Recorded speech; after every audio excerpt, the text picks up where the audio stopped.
Halo, apa Halo, kabarnya? halo, selamat malam Bapak Ibu.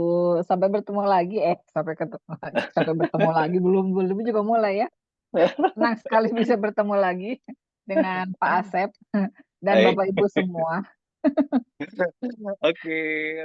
Saya juga yang menyapa nih peserta webinar malam ini sudah lumayan banyak. Bapak Ibu, saya pengen tahu dong, coba tuliskan Bapak Ibu dari kota mana aja nih di kolom chat ya, supaya bisa tahu. Saya yakin sih dari datang dari berbagai daerah yang berbeda ya. Ada yang dari Bandung, ada yang dari luar Bandung, dari Bandar Lampung tuh kan, ada dari Bandar Lampung. Dari Garut, halo dari Garut, tetangga ya, saya juga dari Garut. Ada dari Jawa Tengah, wih, dari NTB berarti, wih, ada dari Bekenjog, Bu. Wah, dari Sumedang. Oke, terima kasih Bapak Ibu sudah bergabung. Bandung hadir Pak Sefa, selamat datang. Bandung Pribumi. Oke, terima kasih Bapak Ibu. Ternyata memang yang hadir di malam ini datang dari berbagai daerah yang berbeda. Mungkin juga dari zona waktu yang berbeda ya. Oke, sebelum masuk sesi pemaparan dari narasumber, saya ingin mengingatkan beberapa hal, Bapak Ibu. Pertama, selama pemaparan, mohon untuk mematikan mic-nya dan diusahakan untuk on cam ya, Bapak Ibu, jika memungkinkan. Kemudian, yang kedua, jika Bapak Ibu ada pertanyaan pada saya saat pemaparan materi, Ibu Bapak bisa mengetiknya di kolom chat atau nanti bisa ditanyakan secara langsung di sesi tanya jawab. Harapannya Ibu Bapak bisa berpartisipasi aktif di sesi ini sehingga mendapatkan banyak insight yang pastinya bermanfaat dan dapat diaplikasikan ya. Oke, sekarang sebelum kita memasuki sesi inti, saya persilakan dulu Ibu Tina untuk memberikan pengantar singkat mengenai program Kelas Kreatif Indonesia ini. Ibu Tina, mangga. Iya, sebentar Pak Asep. Saya persiapkan dulu. Oke, Oke, terima kasih Pak Asep sebagai moderator di acara kita malam ini ya. Jadi di sini saya em, menggantikan Pak Dadan ya, yang tidak bisa menemui Bapak Ibu secara langsung. Jadi mendelegasikan saya untuk memaparkan, untuk memperkenalkan apa itu kelas kreatif dalam slide saya ini. Hari ini terlihat di sini ya Bapak Ibu. Ada Bu Lulu, Bu Dokter Lulu, terima kasih sudah bersedia hadir ya Bu ya di acara kita malam hari ini. Juga ada Pak Asep ya sebagai moderator. Ini adalah kegiatan yang biasa dilakukan oleh Kelas Kreatif Indonesia. Untuk itu mari kita berkenalan dengan Kelas Kreatif Indonesia itu sendiri. Selanjutnya Bapak Ibu, ini adalah komunitas pendidik Kelas Kreatif Indonesia, bagian dari Kelas Kreatif Indonesia Foundation. Kemudian kami itu adalah komunitas pendidik yang pada awalnya bernama Education Development Project pada tahun 2008, kemudian berganti nama menjadi Kelas Kreatif pada 2018, dan pada tahun 2020 berubah nama lagi menjadi Komunitas Pendidik Kelas Kreatif Indonesia. Jadi komunitas pendidik kelas kreatif Indonesia adalah sebuah personal learning community (PLC), juga sebuah PLN ya, bukan perusahaan listrik negara tapi personal learning network. Kemudian sejauh ini kita sudah menjadi learning partners eh, s- lebih dari 7.000 ya, terdiri dari guru-guru, dosen mahasiswa, praktisi dan pemerhati pendidikan. Selanjutnya, Bapak Ibu, visi dari komunitas kita ini adalah sebagai sarana pengembangan profesional secara informal berbasis kolaborasi. Kemudian diharapkan nantinya kita yang terlibat menjadi lifelong learner yang bisa melakukan refleksi terhadap praktik mengajar masing-masing. Pas banget dengan judul webinar kita hari ini ya, Bapak Ibu. Luar biasa. Kemudian ini adalah media sosial kita.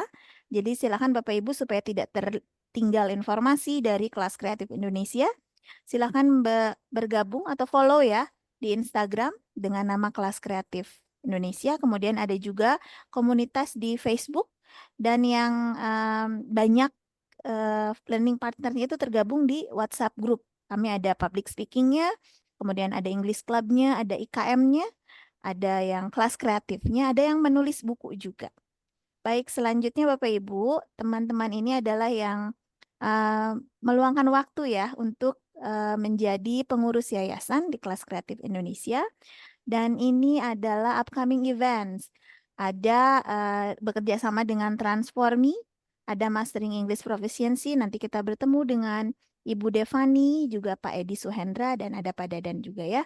Dan yang terdekat bekerja sama dengan MGMP Bahasa Inggris Kota Bandung, SMP, Bapak Ibu. Kita ada 2 sesi, yaitu sesi online yang akan diberikan sharing ya oleh Pak Dadan. Juga nanti di acara outbound sessionnya Bapak Ibu ya, kita akan ada tim building krunya dari Kelas Kreatif Indonesia juga dengan Pak Trisnendri. Kemudian yang terakhir Bapak Ibu, ini juga ada upcoming event yaitu Asian Teaching Online Conference 2024, di mana kita nanti akan bertemu dengan Pak Dadan, Pak Daniel, Dr. Yuliani, juga Pak Gema dari Kelas Kreatif Indonesia. Baik, demikian Bapak Ibu sudah kenalan dengan Kelas Kreatif Indonesia. Tak kenal maka tak sayang ya, kalau sudah kenal mari kita belajar bersama-sama. Kembali lagi ke Pak Asep, terima kasih. Baik, terima kasih banyak Ibu Tina penjelasannya tentang Kelas Kreatif Indonesia ini.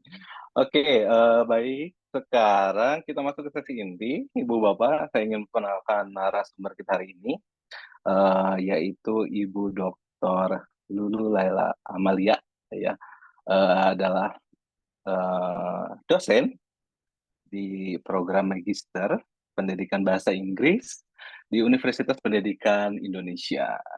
Okay, she's also the head of language laboratory and micro teaching in Faculty of Language and Literature Education. Kemudian juga as an associate professor in English language study program. Okay, she also has conducted research on teaching professional development, reflective practice, and narrative inquiry. Bapak Ibu bisa lihat research yang sudah dipublish oleh Ibu Lulu ini bisa di Google Scholar, dan salah satunya ada tulisan saya dengan Ibu Lulu tentang reflektif juga. Oke, Oke. Bapak Ibu, jadi Ibu Lulu ini adalah juga dosen kami, saya dengan Ibu Tina ya, dan secara personal saya dibimbing langsung oleh Ibu Lulu di apa ya, seksi saya. Jadi alhamdulillah saya bisa punya kesempatan dan belajar secara langsung dengan beliau, itu sesuatu yang sangat membanggakan, dan saya merasa terhormat lah bisa belajar secara langsung dari Ibu Lulu. Oke, Ibu Lulu ini sudah banyak publish ya tadi, salah satunya research expertise-nya di job professional development dan narrative inquiry, reflection, dan ini sangat pas sekali dengan tema kita malam ini, reflecting to researching ya. Jadi Bapak Ibu punya kesempatan yang luar biasa untuk menggali banyak tentang bagaimana refleksi bisa menjadi langkah awal menuju penelitian yang lebih mendalam. Jadi sangat disayangkan ya jika Bapak Ibu tidak memanfaatkan sesi ini gitu untuk berdiskusi banyak dengan beliau. Oke, tanpa berlama-lama lagi, mari kita langsung aja ya. Invite Ibu Lulu. Ibu Lulu, the screen is yours. Oke, thank you very much Ibu Tina and Pak Asep ya. Terima kasih banyak. Saya ya walaupun kalau di kampus kadang-kadang Asep dan Pak Asep ya. Asep. Ya, terima kasih banyak atas undangannya dari Kelas Kreatif.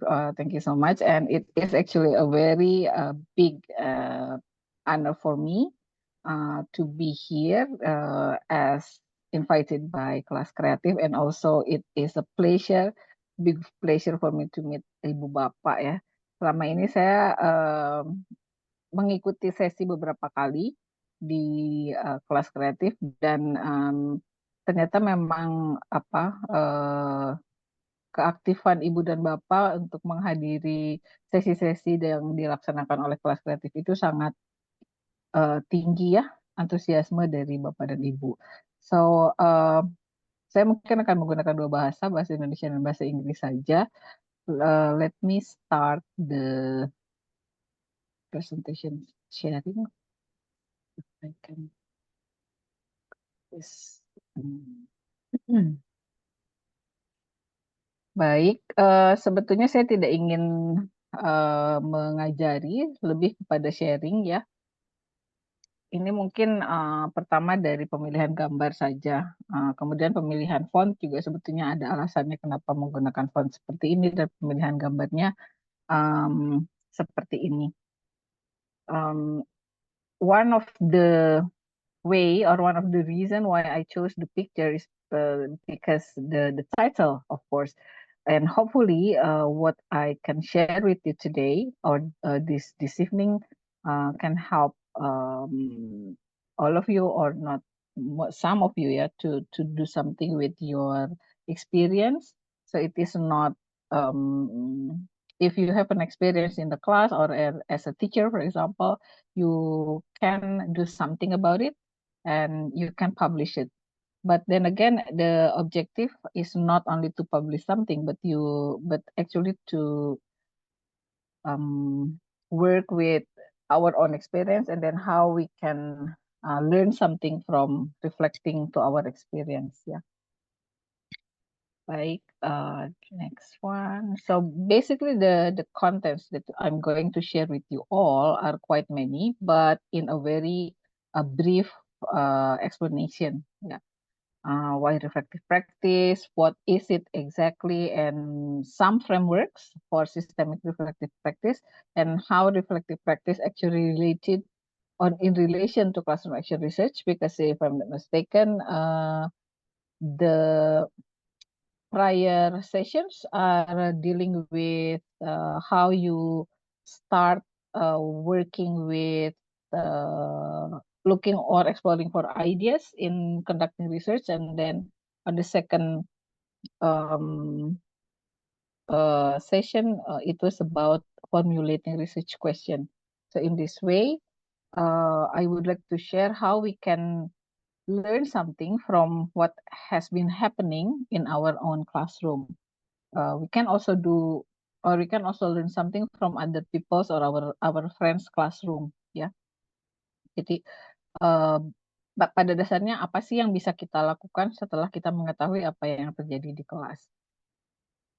Itu saja. Kemudian, nah ini why-nya kenapa sih reflective practice itu perlu dilakukan oleh kita di kelas? Memang the term reflective practice actually is it has, I might say, it becomes a buzzword, yeah, in our education system for quite some time. But why does it become, or why is it actually a buzzword? Salah satu alasannya ada karena memang tercantum di dalam kurikulum, ya, kalau tidak salah sejak tahun kurikulum 2013 juga, kemudian sekarang di kurikulum Merdeka. Nah, beberapa keuntungan yang bisa kita peroleh sebetulnya dengan melakukan reflection atau reflective practice itu bisa melihat bahwa ada keuntungan, misalnya dari melakukan refleksi kita bisa menemukan atau bisa mendapatkan fokus terhadap pembelajaran kita yang lebih ke student-centered approach.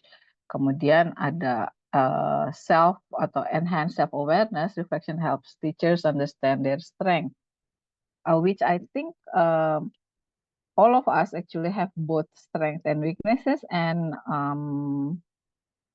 it's acceptable. We do not really have to be a superhero, right? We are actually what we are. We are human beings. We want to share knowledge with our students, and in doing so, we cannot lose ourselves to be human. That's why reflection or doing the reflective practice in our classroom can also help us to understand our own strengths and weaknesses. And of course, in a way, hopefully we can improve our teaching practice, and in the end, it helps our professional growth. Yeah, most of us actually, or all of us actually, have already done that, but we don't know yet at that time. Probably we don't know yet that the activities or the practice is called reflective practice. Oke, nah berikutnya, ini hanya at glance saja. Apa sih reflective practice itu?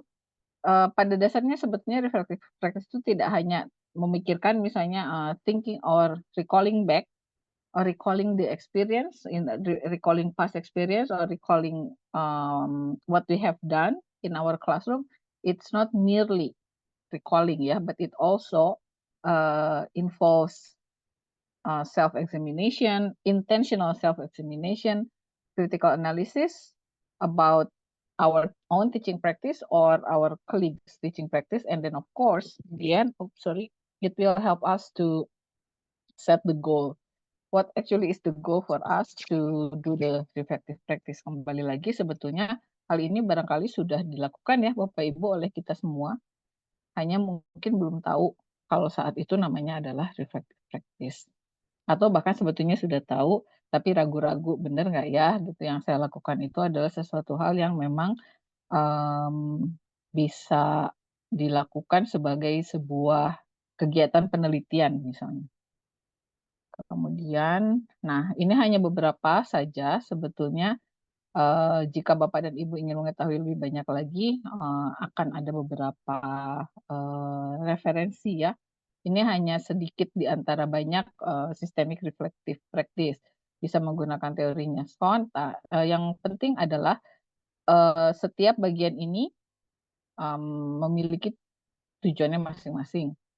Seperti misalnya untuk SON itu reflecting on actions to improve future performance. Kemudian yang COL pada dasarnya juga sama, learning from experiences through reflection and systematic approach to analyzing experiences. Kita akan lihat satu-satu dan Bapak Ibu bisa memilih yang mana saja.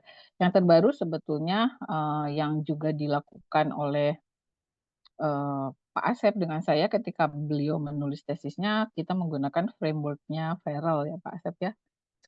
Kalau saya lihat di sini ada Ibu Wafa yang juga menggunakan salah satu teori atau salah satu framework-nya Feral. Nah, ini untuk SON misalnya, pada dasarnya karena reflection itu kan sesuatu yang sudah kita lakukan, mengingat apa yang sudah kita lakukan, tapi it doesn't stop there. So we need to gain something from us doing reflection ya. Kalau teorinya SON atau istilahnya SON itu ada reflection in action, kemudian ada juga reflection on action. Ini hanya saya at glance aja. Kemudian cycle-nya GIM ini lebih, menurut saya ini lebih doable. Feelings, description, evaluation, analysis, conclusion, and action plan. Nah ini action plan nanti akan berhubungan dengan classroom action research ya. Secara konsep sebetulnya hampir sama, mereka beririsan. Kemudian yang terakhir, nah ini Kolb's experiential learning cycle, mulai dari active experimentation, planning or trying out what was learned. Ini sebetulnya sebagai salah satu konsep juga untuk classroom action research ya. Apa yang kita akan melakukan sesuatu berdasarkan apa yang sudah terjadi sebelumnya, kemudian having an experience atau concrete experience itu adalah doing an experience-nya, kemudian ada reflective observation dan abstract conceptualization.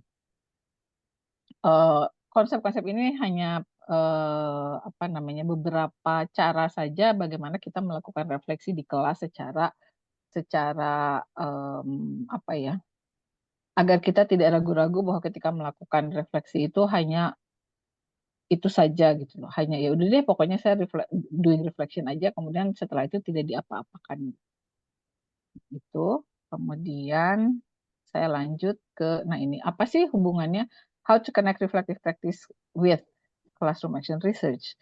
Basically, when we do the reflective practice, it is actually a starting point for continuous improvement and fostering self-awareness.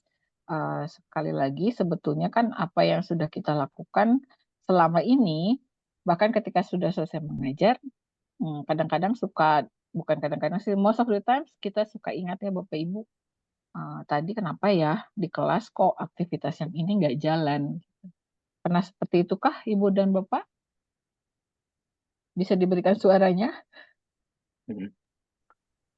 Nah, ya. Sometimes. Sering.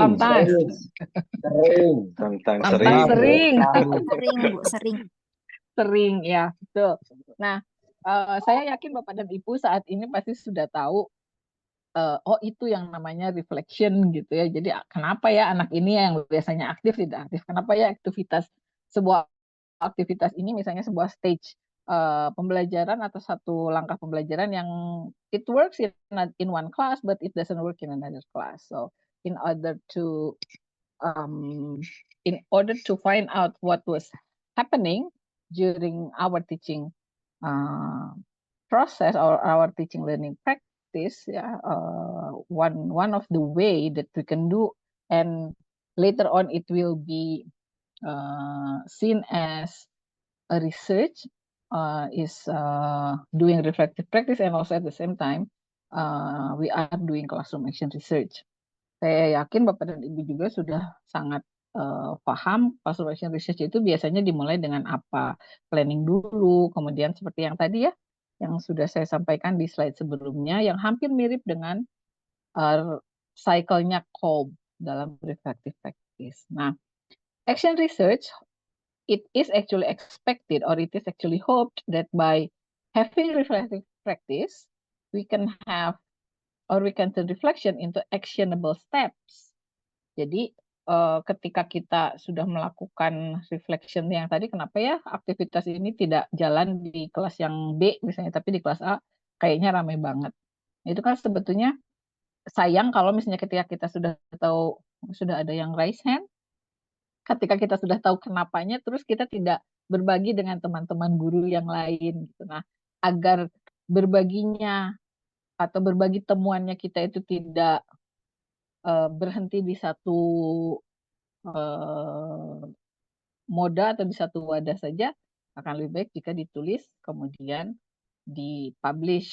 Kalau tidak dipublish juga ya paling tidak bentuk diseminasinya bisa seperti ini ya, berbagi atau fokus group discussion misalnya. Oke. Mungkin bagaimana Pak Asep, apakah saya boleh menerima pertanyaan atau Oke, kita nanti? lanjut dulu, Bapak Ibu. Nanti kita masuk di sesi tanya jawab saja. Oke. Baik, saya punya berapa lama ini? How many minutes do I have? Actually, sorry, I forgot. 30 menit untuk pemaparan, Ibu. Ibu. Jadi masih ada waktu. Alright, thank you very much. Nah, baik Bapak Ibu, berarti pertanyaan atau diskusi atau komentarnya mungkin di hold dulu. Kemudian selanjutnya, nah ini, ketika tadi di slide sebelumnya, di slide ini saya menyampaikan bahwa reflective practice itu bisa membantu kita untuk at the end gitu ya, melakukan penelitian dengan salah satu caranya yaitu penelitian classroom action research. Tapi Bapak dan Ibu juga bisa menggunakan metode yang lain yang menurut Bapak Ibu lebih dekat atau lebih familiar dengan kebiasaan Bapak dan Ibu ketika menulis penelitian. Sebetulnya, tapi saya ingin tahu dulu ini, Bapak dan Ibu yang hadir di sini biasanya kalau nih melakukan penelitian di sekolah menggunakan metode apa? Bisa ditulis di chat box mungkin? Oke, silahkan Ibu Bapak yang pernah melakukan penelitian. Oke. Case study, case study, dari Wina case study, Adisti case study, kualitatif case study, case study no, kualitatif deskriptif, deskriptif kualitatif, dari Dita, dari Bu Dita. Oke, kebanyakan ini Bu, kualitatif deskriptif case study. Iya. Alright, terima kasih. Berarti saya tidak akan mengeneralisir, tapi most of the answers ya, kebanyakan memang memilihnya case study. Padahal sebetulnya walaupun walaupun sebetulnya dengan menggunakan classroom action research itu sangat dekat dengan kita ya, atau PTK. Oke, kita lanjut lagi. Nah, secara konsep stages dalam action research saya yakin Bapak Ibu sudah mengetahui ya, sehingga saya hanya akan mengajak Bapak Ibu untuk mendiskusikan betul nggak sih menurut Bapak Ibu bahwa masalah atau masalah yang kita temui di kelas atau area for improvement for ourselves and also for the students are such this. What do you think about this? Low participation or lack of interest during class activities. Ini kira-kira problemnya apa ya? Low participation, topiknya apa nih? Low participation or lack of interest during class activities. Bapak Ibu bisa menebak? Low participation or lack of interest ini kira-kira sebetulnya berbicara tentang apa? Motivation. Motivation, oke, ada lagi? Yang lain? Atau sama Teaching aja? method. Teaching Teaching method, method. oke. Motivation, teaching method, oke. That's two questions for the first Teacher, Engagement. teacher engagement, oke. teacher centered. It's Teacher-centered. teacher centered. Teacher-centered, oke. Oke, kita lihat saja. Kita lihatnya. Betul, tadi ada yang menjawab engagement ya. Siapa tadi yang menjawab engagement? Pak Asep? Ada, kalau tertulis tadi Pak Egi, terus tadi yang open mic siapa ya? Saya juga. Saya. Ah, Ya, kalau ya mungkin kalau ada hadiah ditanyakannya kepada Pak Asep saja dari Cina. Silakan. Oke, ada ya yang ini menyusul. hadiah menyusul. Ya, ini yang pertama ya, student engagement. Nah, kalau ini saya kira sudah sangat mudah tertebak ya. Students struggling to understand and use new vocabulary. Apa ini temanya? Students struggling to understand and use new vocabulary. Kira-kira apa ini Bapak Ibu?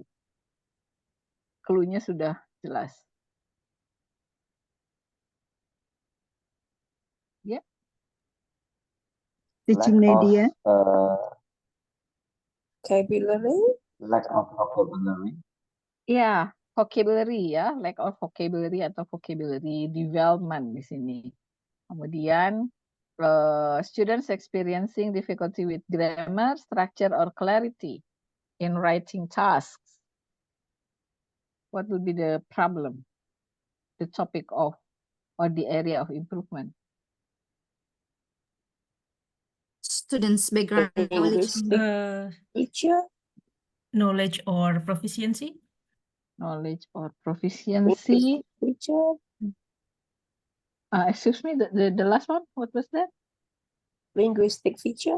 Linguistic features, okay, because dealing with tasks, yeah, writing tasks. Okay, let's take a look. Basically, it's writing skills, yeah.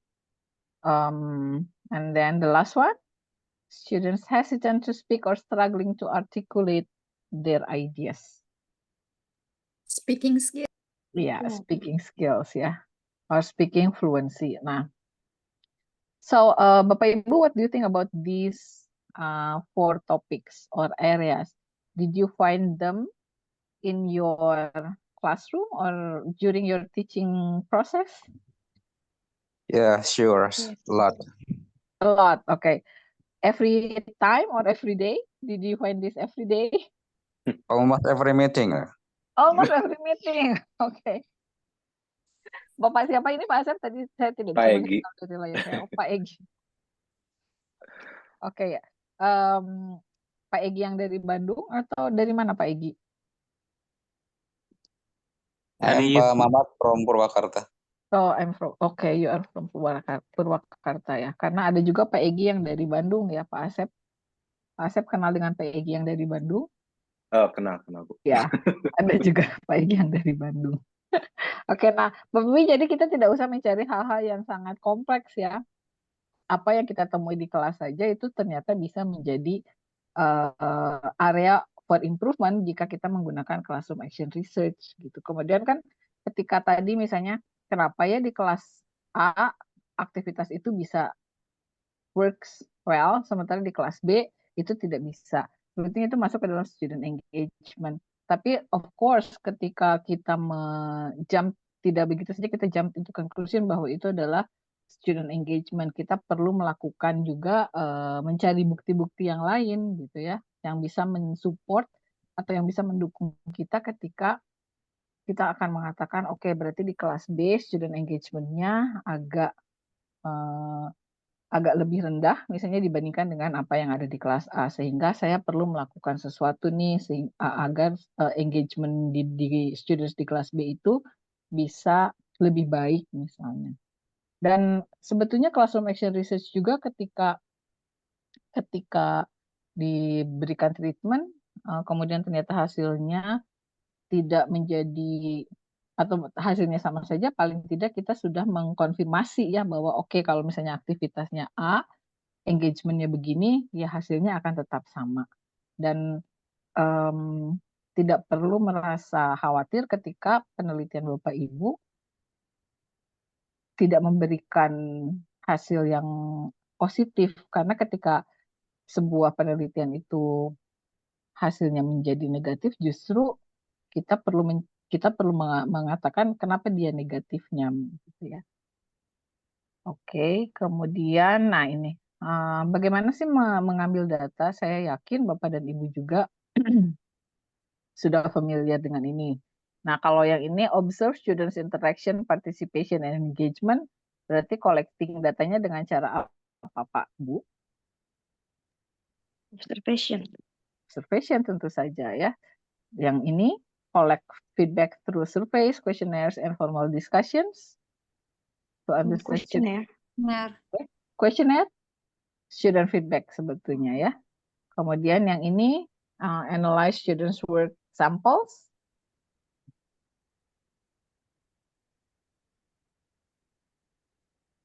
Test maybe.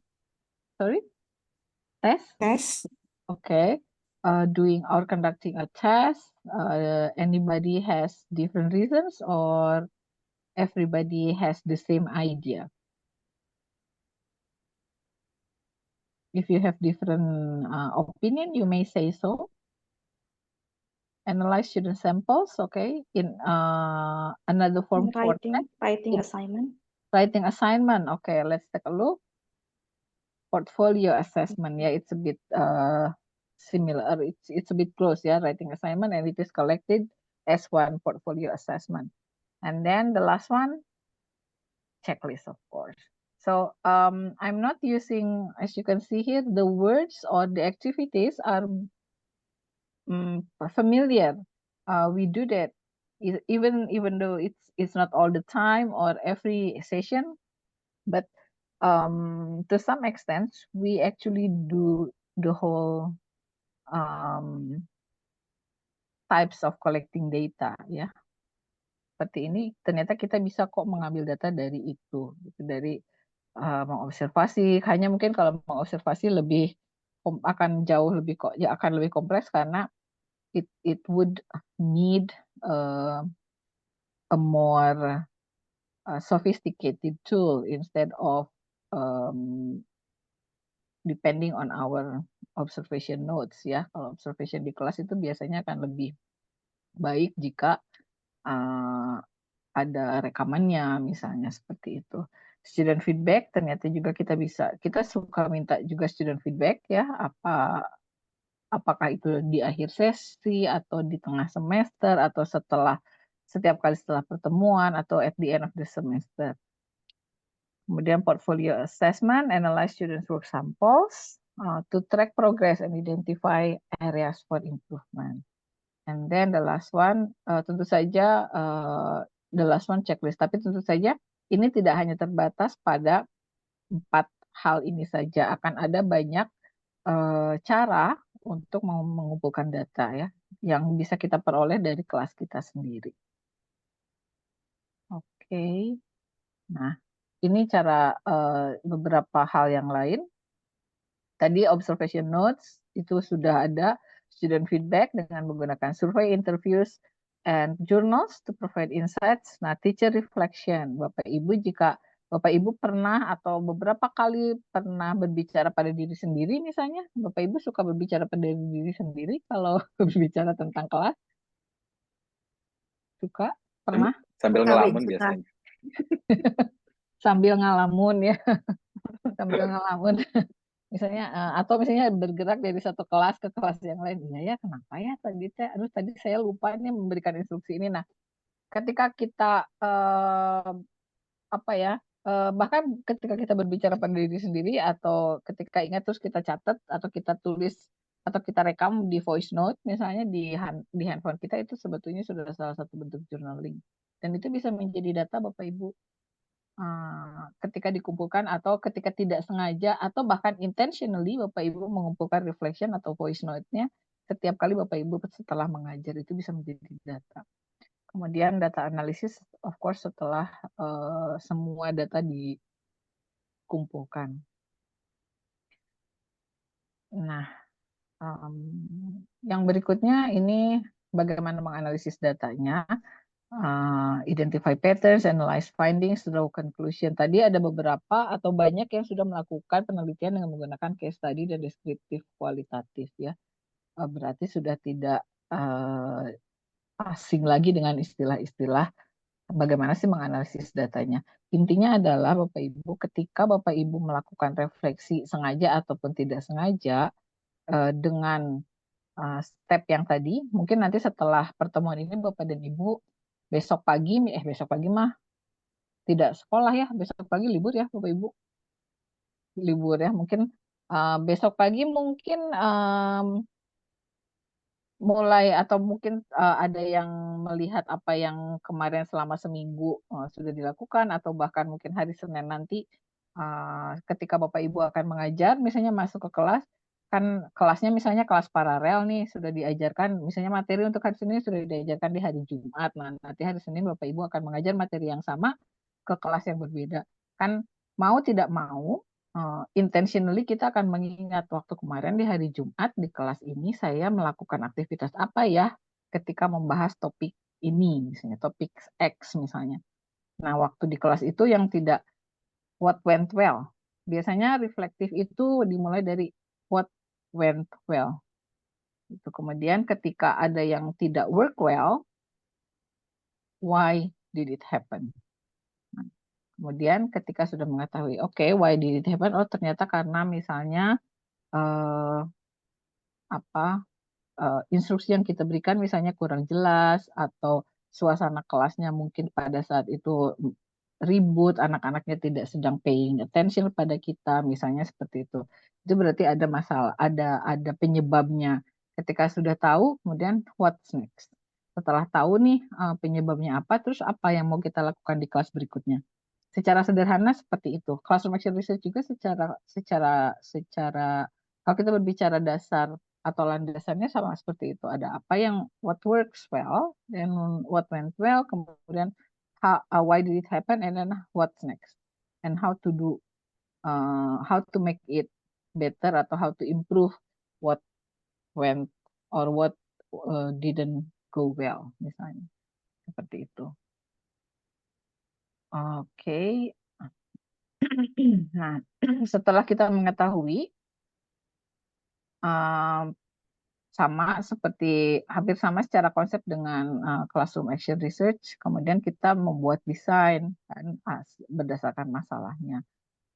Bagaimana mengimplementasikannya setelah kita membuat rencana, kemudian bagaimana implementasinya, monitoringnya bagaimana, dan adjustment-nya seperti apa.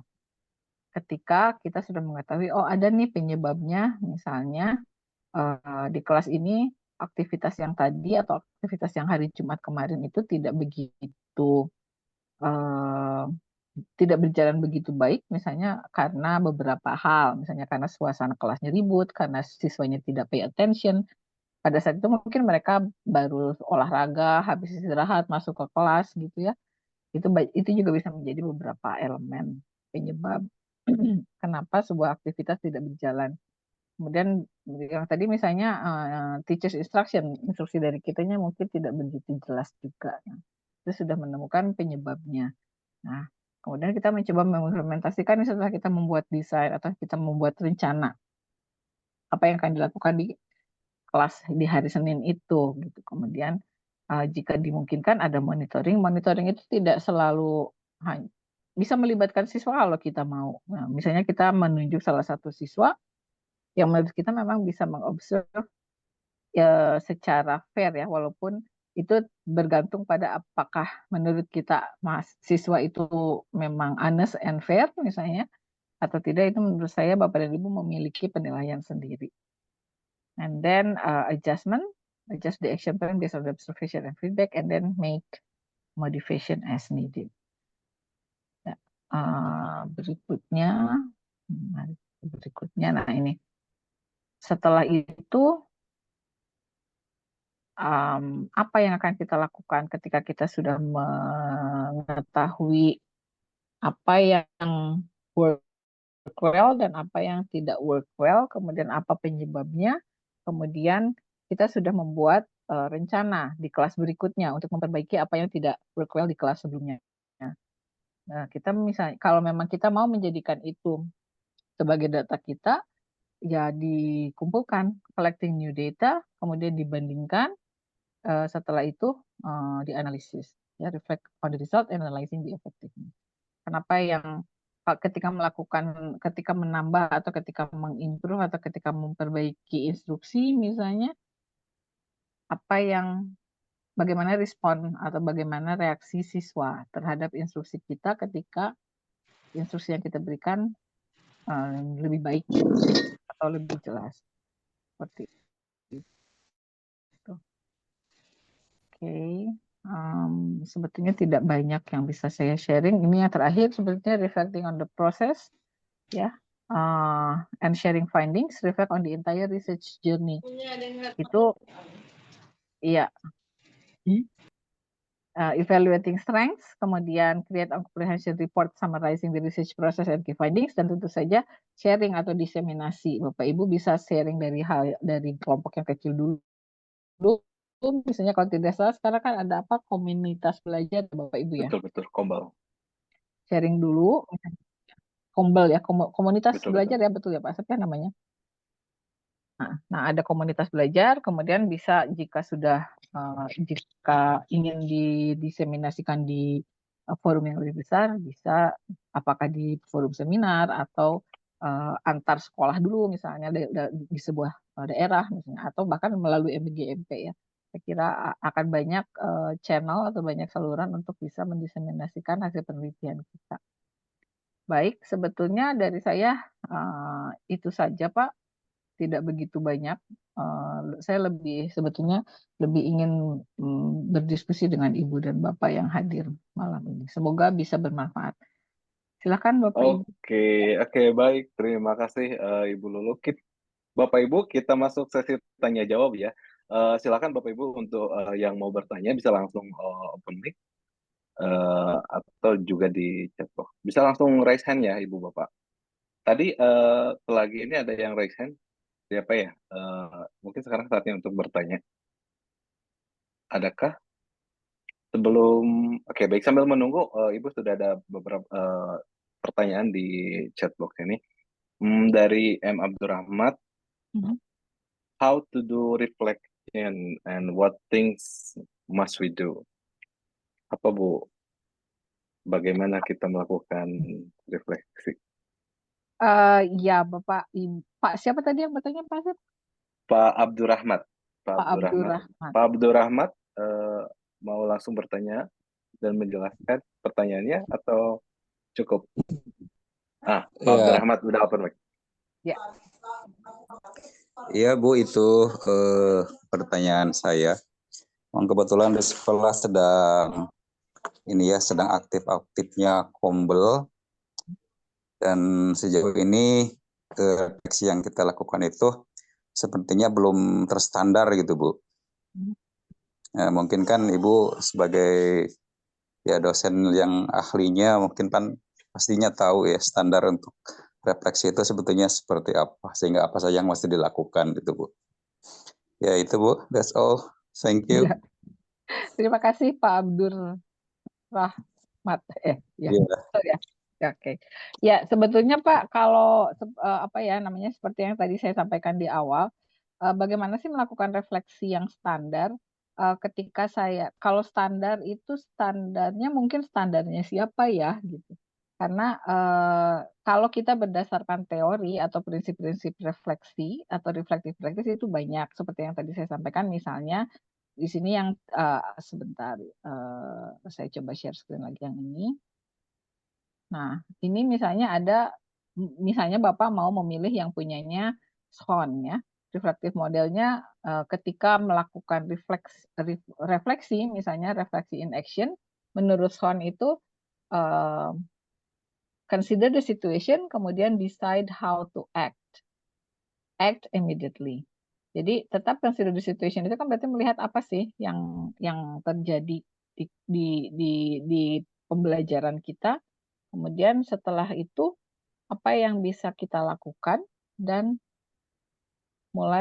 pada saat kita sudah mengetahui apa yang harus kita lakukan, buat rencana kemudian langsung dilakukan. Nah, salah satu cara sebetulnya untuk melakukan refleksi itu bisa dengan peer reflection, dialogic reflection juga bisa. Jadi kalau peer reflection, Bapak bisa bertanya sama teman Bapak, masuk ke kelas, seperti misalnya sistemnya seperti lesson study. Bapak dan Ibu, apakah sudah familiar dengan program lesson study?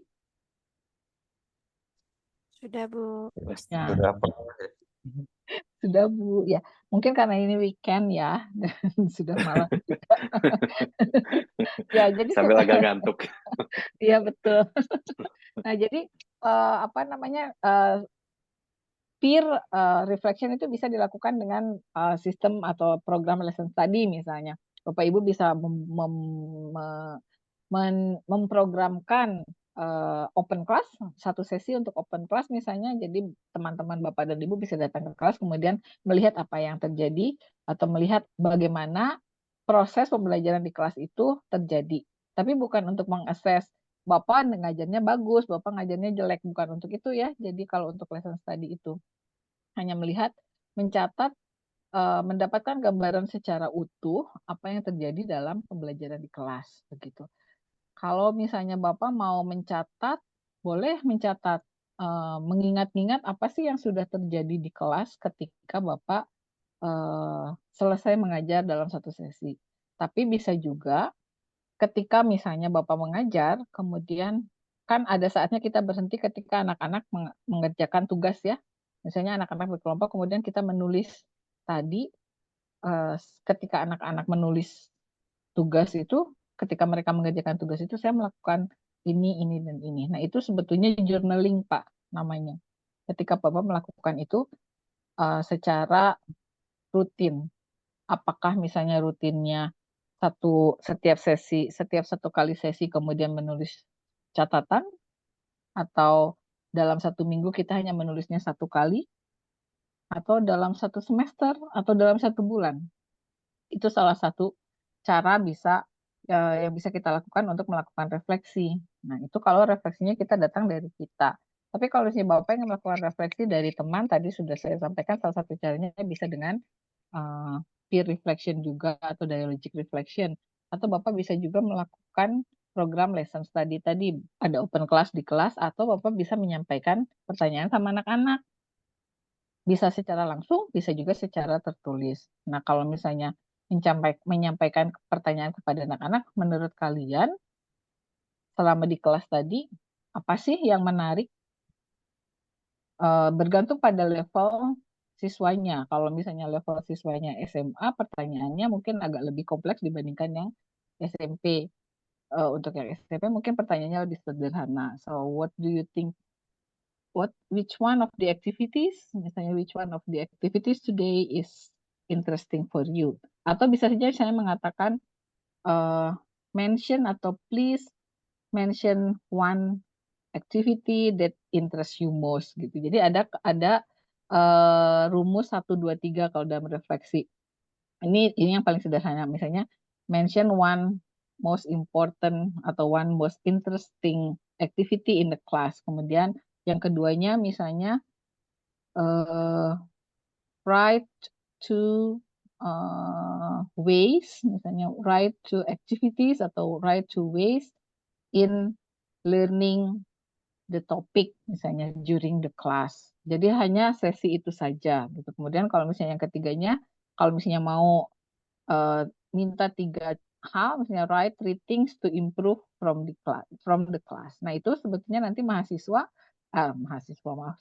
itu akan menulis atau menyebutkan, bahkan itu bergantung pada Bapak lebih suka mode yang mana.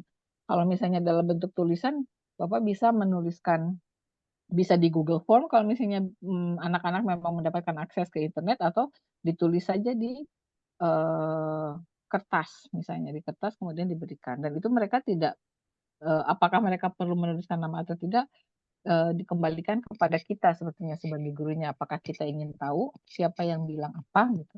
Kalau tidak perlu tahu, yang penting kita sudah melakukan refleksi dengan cara bertanya kepada siswa tentang pembelajaran kita. Begitu, Pak Abdur Rahmat. Semoga itu menjawab ya, Pak. Iya, Bu. Oke, Ya, terima kasih. Ya, Oke, gimana Pak Abdurrahmat?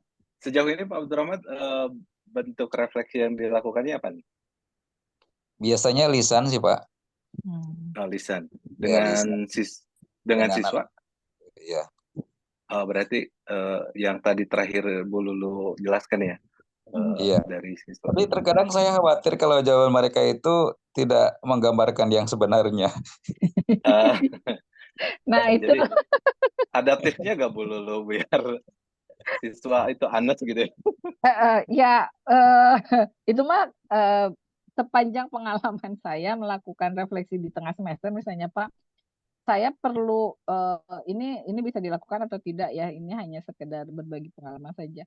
Ketika saya meminta reflection dari mahasiswa saya harus punya belief bahwa mahasiswa saya jujur gitu. Karena kalau misalnya sudah punya belief bahwa, atau saya sudah punya keyakinan bahwa mahasiswa saya nggak jujur, maka refleksi itu tidak akan berpengaruh positif untuk saya gitu.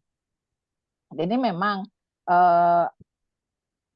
hal itu perlu dilakukan beberapa kali sih untuk saya ya. Jadi di tahun pertama kebetulan saya bertemu dengan kelompok mahasiswa ini. Kemudian di tahun ketiga misalnya saya bertemu lagi dengan mahasiswa yang sama.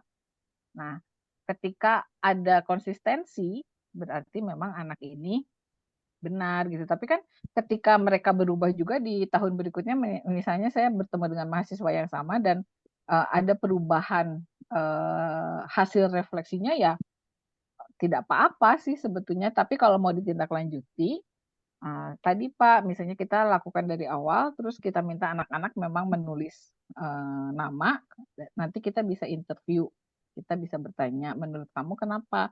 Tapi itu dengan tujuan memang bukan dengan tujuan kalau kamu memberikan refleksi atau menurut kamu pembelajaran saya jelek, berarti saya bakalan memberikan nilai jelek sama kamu. Nah, itu kan kepercayaan antara kita sebagai guru dengan siswa juga perlu dibangun gitu. Kalau memang ingin menjadikan itu sebagai bentuk refleksi yang tujuannya improvement ya, Pak Abdurrahman. Kalau misalnya memang hanya untuk ya sekedar ngumpulin data dulu aja deh, pokoknya saya pengen tahu gitu. Tapi ya sebetulnya sih kalau menurut saya ketika kita bertanya sama siswa, mudah-mudahan sih ya, saya sih positive thinking saja ketika kita bertanya pada siswa, memang karena saya ingin tahu apa yang harus saya perbaiki. Saya berpositive thinking, berhusnuzon pada Bapak Ibu ketika melakukan refleksi, bukan karena harus ada reflection gitu di dalam pembelajaran Bapak Ibu, tapi karena memang saya ingin tahu, Bapak Ibu ingin tahu apa yang perlu saya perbaiki dan apa yang tidak perlu saya lakukan lagi dalam reng-rengan kegiatan pembelajaran misalnya. Seperti itu. Begitu ya, Pak Asep. Pak Abdurrahmat gimana? Jadi Luar balik biasa. ya kita. Jawabannya bagus sekali. Oke, ini ada Pak Mugit sudah raise hand. Silahkan Pak Mugit. Boleh pernah. Selamat malam, Bu. Halo Pak Mugit. Ini kayak reunian ya gitu. Ya, terima kasih kesempatannya Pak Asep, Ibu Lulu. Saya tertarik dengan tadi yang disampaikan Bu Lulu tentang peer reflection dengan dialogic reflection. Saya ingin lebih tahu lebih ini lagi Bu, terutama apa ya namanya ya, batasan atau kriteria yang disebut dengan peer reflection itu seperti apa? Apakah misalkan ketika kita minta teman untuk mengobservasi kelas kita, kemudian meminta masukannya, bagian mana yang menurut teman kita itu dari pembelajaran kita yang tidak berlangsung dengan baik, atau bagian mana yang perlu diperbaiki, apakah itu termasuk peer reflection atau bukan? Atau hanya ketika kita menanyakan misalkan di bagian ini kayaknya saya kurang, bagaimana menurut pendapat kamu? Apakah yang seperti itu yang disebut dengan peer reflection atau yang bagaimana, Bu? Terima kasih. Ya, terima kasih Pak Mugit. Bertemu lagi secara online. It's been a long time ya, Pak Mugit. Yes, Bu. Jadi Oke, Ibu Bapak Pak nice. Mugit ini juga ini mahasiswa Ibu Lulu Ya, ya? betul. Bimbingan saya juga. Ya, baik. Oke, mangga Ibu. Ya, baik. Terima kasih Pak Mugit. Ya, sebetulnya batasan yang saya ketahui ya, sepanjang pengetahuan saya, to my knowledge, itu batasan peer reflection itu eh, apakah memang hanya untuk mengetahui apa saja sih kekurangannya? Sebetulnya tidak dibatasi oleh itu saja. Kan secara konsep, secara teori, refleksi itu dimulai dari tadi 1, 2, 3 itu misalnya. Satu yang perlu dipelajari, satu yang kurang apa, dua yang perlu ditambahkan apa, ketiga yang perlu diimprove apa. Nah, ketiga yang perlu diimprove itu kan sebetulnya akan bisa banyak pada akhirnya nanti gitu ya. Peer reflection itu biasanya karena dari istilahnya saja peer berarti kita hanya berdua gitu. Nah, dialogic reflection itu bisa dengan 2 orang, bisa juga dengan lebih dari 2 orang kalau dialogic reflection. Jadi akan lebih pada seperti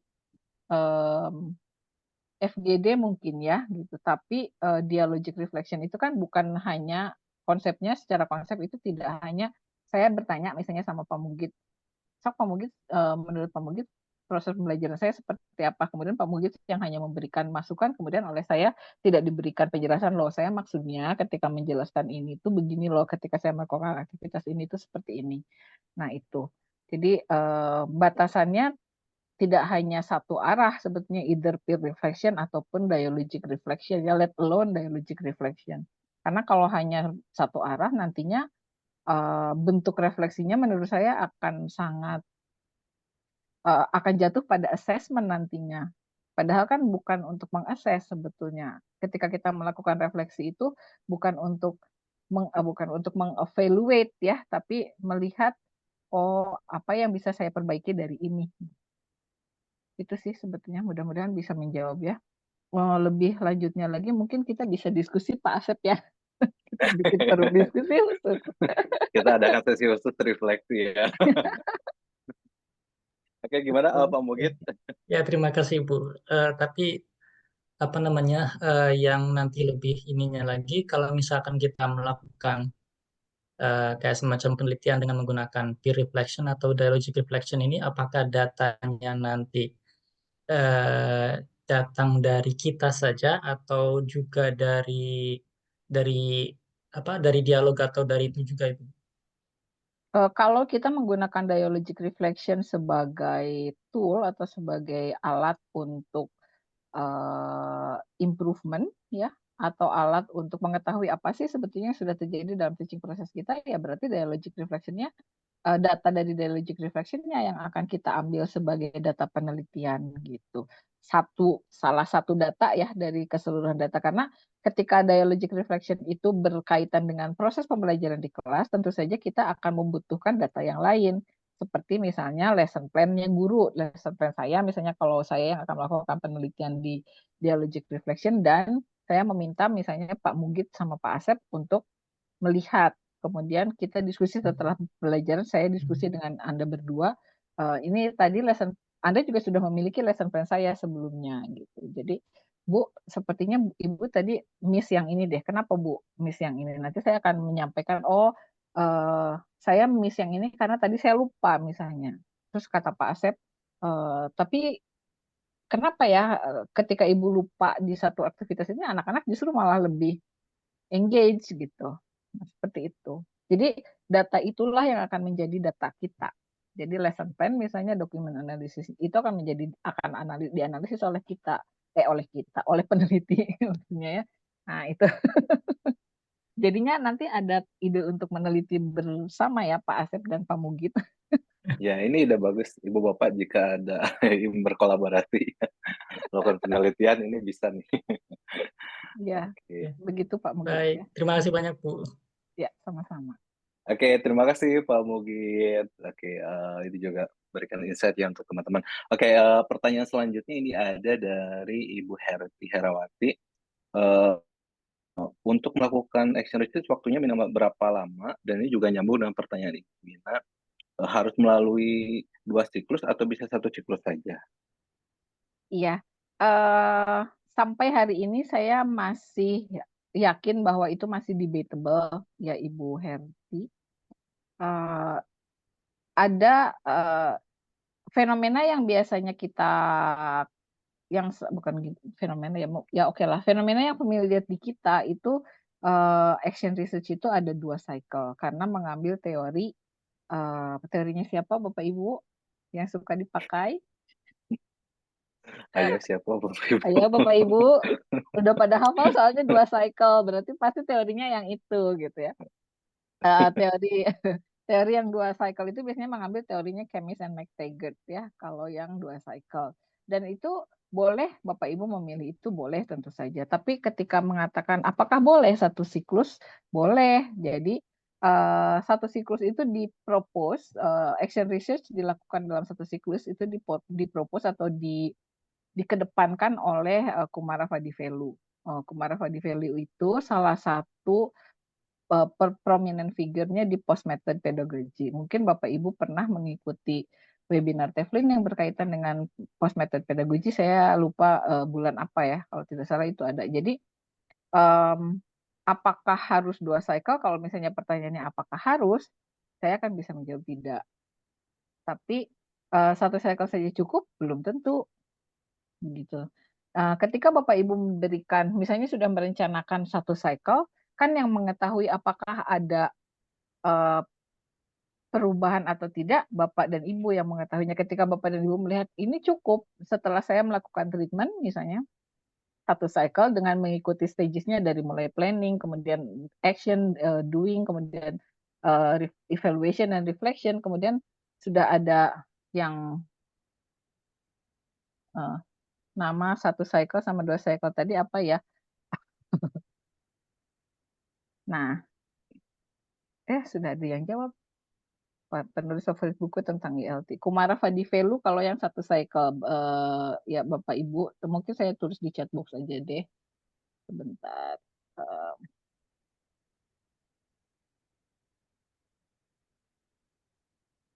Nah, ini untuk yang 1 cycle. Kalau yang Chemist and McTaggart coba saya cek dulu, takutnya pronunciation-nya saya salah. Ya.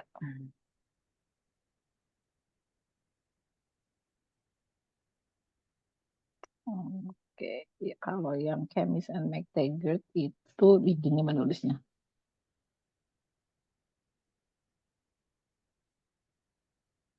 Nah, ini untuk yang 2 cycle. Ini Chemist and McTaggart ini. Ibu Wina serasa bimbingan. Ya Bu Wina harusnya bimbingan dulu ya. Saya tunggu bimbingannya. Maaf ya Bu Wina. Ya, itu Bapak Ibu. Jadi kalau misalnya tadi ya kembali lagi menjawab pertanyaan Bapak Ibu, apakah harus 2 cycle? Tidak harus. Tapi beberapa penelitian yang sudah dilakukan dengan menggunakan classroom action research itu memang minimal mendapatkan hasilnya itu 2 cycle gitu. Tapi jika 1 cycle memang sudah melihat ada hasilnya ya berarti dengan 1 cycle Bapak dan Ibu bisa melakukan penelitian PTK. Nah, kembali lagi yang perlu diingat adalah fenomena kebiasaan di kita atau di lingkungan Bapak dan Ibu atau di lingkungan saya pun gitu ya.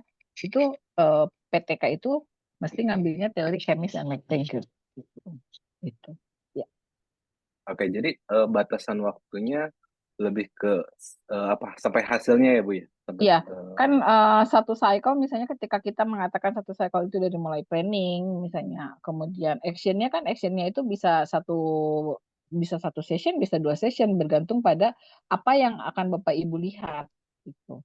Ketika misalnya 4 pertemuan itu cukup dan memang fokusnya adalah hasil datanya memang sesuai dengan fokusnya, ya berarti 4 pertemuan gitu. Karena kalau misalnya idealnya berapa, ketika Bapak dan Ibu, saya kan mengembalikan pada ketika Bapak dan Ibu sudah melakukan stagesnya dengan benar, sesuai dengan konsep awal, misalnya mulai dari planningnya sudah ada, apa yang akan dikerjakan, kemudian doing atau actionnya apa, kemudian di evaluationnya bagaimana, kemudian setelah itu ada reflectionnya. Nah itu berarti sudah selesai satu cycle. Nah setiap stage-nya bisa satu sesi, bisa 2 sesi, bergantung pada Bapak Ibu sebetulnya mau fokus ke apanya. Gitu mungkin Pak. Ya. Oke, oke itu terkait dengan siklus ya.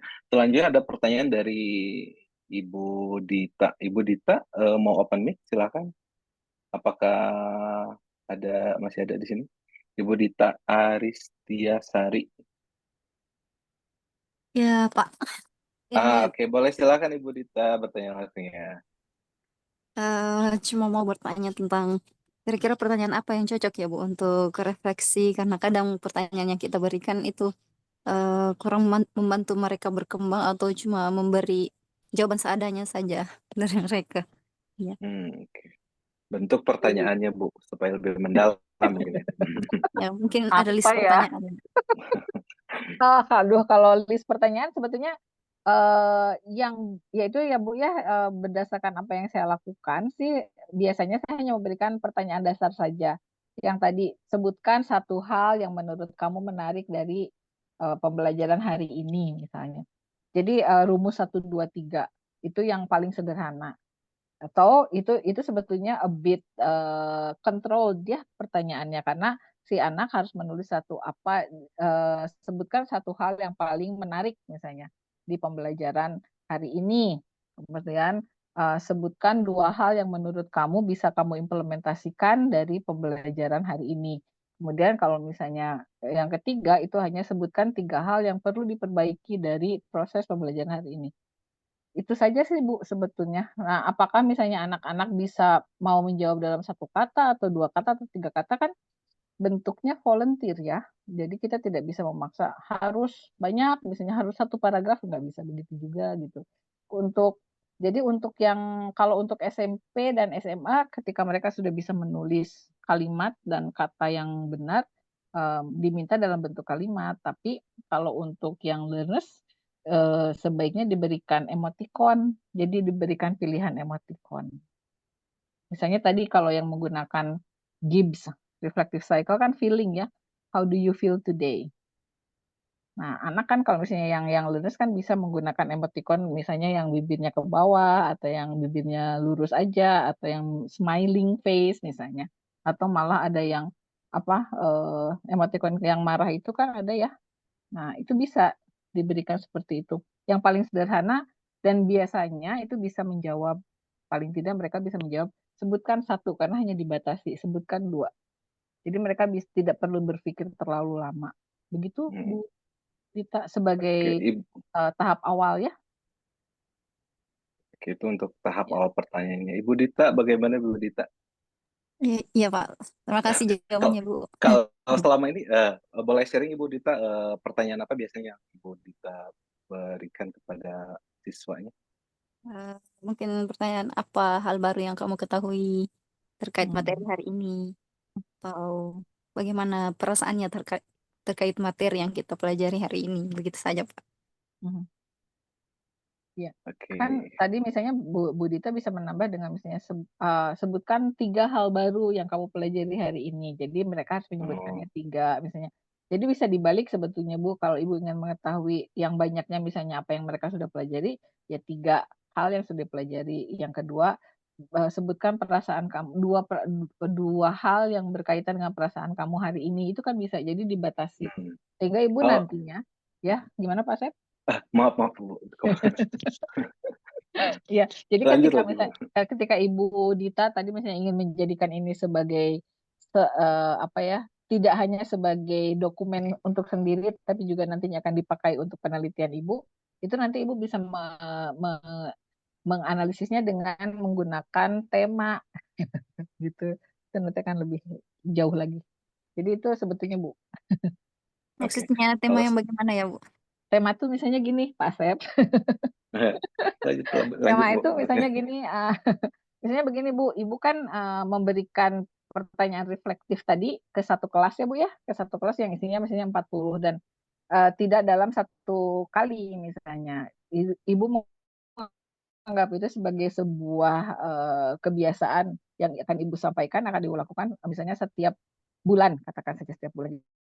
Jadi ketika Ibu data dalam bentuk tulisan, misalnya mereka menulis gitu, Ibu berikan pertanyaan, kemudian mereka menulis, kemudian Ibu memberikan dikumpulkan misalnya data dari anak-anak, biasanya akan ada istilah atau kata atau frase yang muncul terus-menerus dari misalnya 4 sesi pertemuan, kemudian satu anak ini memunculkan kata yang sama. Misalnya a group of students memunculkan kata yang sama ketika Ibu Dita menanyakan apa 3 hal yang kamu pelajari hari ini. Nah, kata atau frase yang sama itu bisa menjadi satu tema Bu, satu tema untuk data penelitian Ibu. Misalnya mereka mengatakan, katakan saja ketika sebutkan 3 hal baru yang kamu pelajari hari ini. Misalnya apa kira-kira addressing.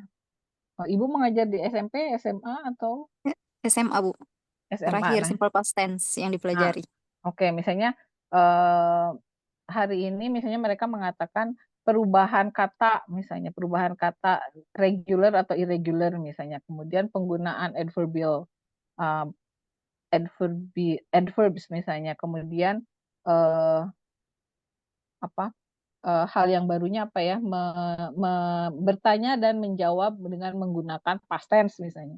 Nah, katakan saja itu di pertemuan 1, kemudian nanti di pertemuan 4 Ibu memberikan lagi pertanyaan yang sama, ternyata ada ketika Ibu memberikan pertanyaan sama, sebutkan 3 hal yang kamu pelajari yang baru di hari ini, ada 2 yang muncul misalnya, bertanya dan menjawab dengan menggunakan past tense dan misalnya perubahan tadi itu menambah pengetahuan tentang kata keterangan misalnya atau adverbs gitu. Berarti nah itu kalau misalnya pola itu muncul beberapa kali, berarti itu tema baru. Itu bukan tema baru, itu adalah satu tema.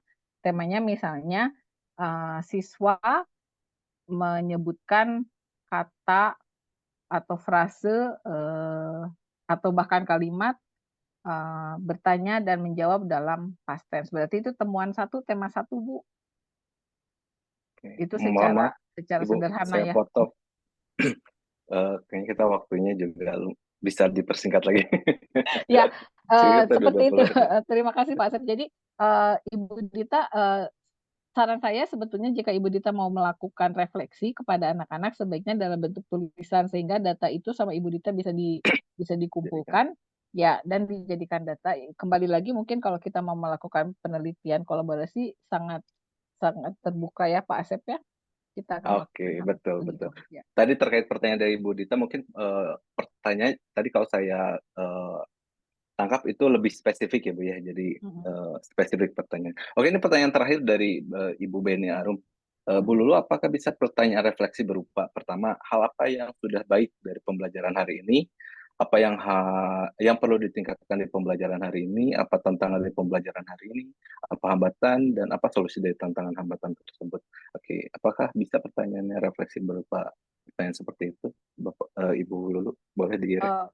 Ya, Ibu Beni ya ini berarti ya. Kalau untuk pertanyaan yang pertama, ini kan ada 5 ya, kalau saya lihat di chat box 5 ya. Pertanyaan nomor 1, nomor 2, nomor 3, dan nomor 4 itu bisa dilakukan atau bisa ditanyakan pada anak-anak. Tapi kalau solusi dari tantangan mungkin ini setelah Ibu mengetahui sejauh mana siswa paham tentang apa yang dipelajari hari itu. Begitu. Jadi kalau solusi mah menurut saya akan tidak reflektif kita ketika kita bertanya solusinya menurut kamu apa gitu. Tapi justru ketika kita sudah mengetahui masalahnya apa, kemudian tantangannya apa, and then we are looking for the solution about the problems gitu. Kalau yang solusi menurut saya tidak begitu reflektif ya. Begitu Ibu Oke, Beni ya. oke, begitu Ibu Beni. Jadi untuk nomor 5 solusi itu ya. Hmm, belum bisa. Oke, ini dari Ibu Dita terakhir satu lagi. Apakah refleksi sebaiknya dalam menggunakan bahasa Inggris atau bahasa Indonesia, Ibu? Eh, Ya, keduanya bisa dilakukan sebetulnya Bu Dita, bergantung pada kemampuan siswanya. Ketika siswanya memang fluent dalam arti memiliki kemampuan yang di atas, yang menurut Bu Dita ya, kan yang Ibu Dita yang mengetahui bagaimana level siswanya. Ketika Ibu Dita melihat level siswa saya, sebetulnya bisa deh mereka berkomunikasi dalam bahasa Inggris dengan baik dan benar, ya silahkan. Bahkan ketika dalam bahasa Indonesia pun tidak apa-apa, bahkan ketika menggunakan bahasa daerah juga tidak masalah. Hanya memang ketika kita akan menjadikan itu sebagai sebuah data dan ketika kita menuliskannya sebagai guru bahasa Inggris, tentu kan ekspektasi kita ya semua bagian itu dalam bahasa Inggris. Gitu. Hanya saja memang tantangannya adalah ketika kita menggunakan bahasa Inggris yang merupakan terjemahan dari kalimat-kalimat dalam bahasa Indonesia, kadang-kadang suka miss maknanya Bapak Ibu gitu, itu perlu dipertimbangkan. Oke, baik Bapak Ibu, terima kasih untuk sesi tanya jawab. Kita tutup ya karena sudah 23.2 ya, kita sudah lebih 2 menit. Maaf. Oke, nggak apa-apa Bu, karena kita juga tadi di bukanya juga kita telat sekitar 2-3 menit. Oke, Bapak Ibu, karena ini kita refleksi, mari kita melakukan refleksi bersama. Oke, mari kita refleksikan nih dari Ibu Bapak sendiri yang sudah dilakukan, bentuk refleksi yang sudah dilaksanakan oleh Bapak Ibu apa? Tadi kan ada peer reflection, ada journaling, ada bertanya kepada siswa. Nah, bentuk refleksi yang sudah Bapak Ibu lakukan apa saja nih? Oke, boleh dituliskan di chat box ya Bapak Ibu, singkat saja. Dari beberapa tadi yang sudah dipaparkan, ada self-reflecting, oke, dari Erwin Syahril Mubarak, Pak Erwin. Oke, yang lain, tadi ada yang peer reflection ya, kemudian ada yang bertanya tadi kepada siswa, sudah disebutkan. Oke, journaling, membuat refleksi, oke, dan cari data tersebut. Oke, berarti sebenarnya Bapak Ibu itu sudah melakukan refleksi ya, dulu. Udah reflective practice. Udah reflective practice ya gitu ya. Oke, memang kayaknya memang tidak cukup ya Bu Lulu untuk satu sesi ini berbicara tentang reflection karena sangat luas dan sangat banyak hal yang memang refleksi itu akan bercabang kemana-mana gitu ya. Oke, sebelum kita tutup Bu Lulu mungkin ada closing statement. Closing statementnya sebetulnya ini restatement ya. Bapak Ibu, refleksi itu sebetulnya sudah sering kita lakukan, hanya kita mungkin tidak tahu bahwa itu adalah reflection gitu. Jadi dengan mengikuti sesi ini saya harap Bapak Ibu jadinya reflecting on your reflection sebetulnya ya. Jadi benar nggak sih gitu? Benar nggak ya? Saya kemarin melakukan yang jadi gitu. So hopefully by enjoying atau by joining this session, we all can be a good reflective practitioners ya. I think that's all Pak Asep. Oke, terima kasih Bu Lulu. Oke, saya simpulkan ya mungkin untuk sesi ini dari dengan topik kita from reflecting to researching. Jadi dengan melakukan reflective practice kita bisa dari reflektif itu sendiri kita bisa menemukan masalah yang bisa jadi bahan penelitian, dan ketika penelitian pun kita bisa mengambil banyak data dari reflektif itu sendiri. Jadi reflective practice itu akan selalu dekat dengan kehidupan Bapak Ibu sendiri. Oke, sebelum kita tutup kita akan sesi foto bersama Bapak Ibu. Mari kita abadikan momen kita malam ini dengan berfoto secara virtual. Untuk Bapak Ibu silakan diaktifkan kameranya supaya terlihat ya. Iya, oke Bapak Ibu, saya berikan kesempatan ya untuk membuka kameranya sebelum Oke, sambil menunggu, mudah-mudahan nanti selanjutnya ada sesi reflective practice yang lebih komprehensif ya Ibu Lulu. Iya, betul. Dan mudah-mudahan Bapak Ibu mau menggali lebih jauh terkait reflective practice praktis ini seperti apa dan bagaimana. Oke, sudah ada. Oke, untuk chatnya tolong di stop dulu ya, nanti saya ambil dulu foto. Oke, saya Saya ambil bantu ya. ya Pak Asep. Oh iya, terima kasih Bu Tina sudah Oh iya, membantu. oke. Oke, yuk. We have 3 pages ya. So this is the first page. Thank you. Kedua. Dan ketiga. Iya, terima kasih. Kembali lagi Pak Asep. Oke, baik, terima kasih Ibu Lulu sudah hadir di kelas kreatif ini, sudah memberikan banyak insight ya terkait reflective practice ini, dan juga saya ucapkan terima kasih kepada Bapak Ibu yang sudah hadir dan berkenan mengikuti sesi ini sampai akhir. Mudah-mudahan sesi diskusi ini tidak sampai di sini, dan apa yang didapatkan dari hasil diskusi ini kita dapat aplikasikan ya. Dan jika ada ingin melakukan penelitian yang kolaboratif, tadi kata Bu Lulu, kita terbuka untuk melakukan penelitian bersama. Oke, saya Asep dari Permana, saya tutup sesi ini dan mengucapkan hamdalah dan selamat malam. Terima kasih Bu Selamat Bapak. Assalamualaikum malam. Terima warahmatullahi kasih wabarakatuh. sudah mengundang. See you all. Oke, Terima kasih terima Bu. kasih semuanya. Terima kasih Izin Pak Liv. Dadang, Assalamualaikum. Asep. Happy weekend. Assalamualaikum. Happy Selamat weekend malam Pak Asep, Bu everyone. Lulu, Bu Tina. Assalamualaikum. Sami-sami, Brian. Thank you.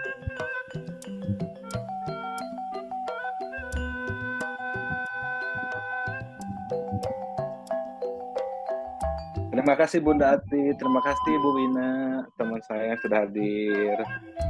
Terima kasih semuanya. Oke, Zoom kita Plus ya. akhiri ya. Oke. Atau mau langsung ke tempat makan Pak Asep? Ya, makanya dipersilakan. Oke, Langsung saya prasmanan tutup ya. ya.